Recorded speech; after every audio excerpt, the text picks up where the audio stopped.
Yeah, ako nga pala si Noron Ban. Ito ang entry ko para sa Tarasa. Shoutout na pala kay Sumagas.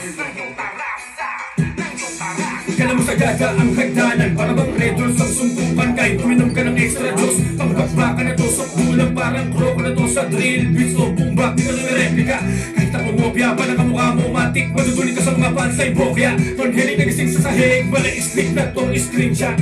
Batang kaya pumunta ka sa flower, mga Diyos batang hip hop. Sakali ako ay street hat, kalibre tunog ko sa beat shot. One punch man na nakatiktak, naka-power up to sa big batch. Sige na halika, pakinggan ng mga barang ko, pang verified sa insecticide. Nung peste ka na binabarang bro, pang mahika. Misteryo na prediction, sa ulap ay parang kaluluwang nauulila. Spirit ko parang coke at tabakang namumulikat. Talagang sementadong ninibig ang mga bulaklak. Talagang kaubos call 45 inspection, chicharong bulaklak. Ang daga sa iyong dibdib, palaruan ko lang Disneyland. Pang pyramid din ang pizzahan at lapis ko ay dis naman. Kung tumating ka sa buhay ko o musika, alam mo na, nag-walking distance lang. Pinangawa ka ng amigagbang, blanco papel ko aking sinulatan ng imahe na merong takdang panahon at kinilabutan. Parang nayosin ng black bat pre, maliligo ka sa punchline ko. Nasabunin ng habat pre, nagmula pa ito sa malaki. Ang pangalan ko na Loki-Wan, repitwa sundot paalalang lagi mong gagalingan. Yeah, shoutout Smaglas, Tarasa 2024. Yeah.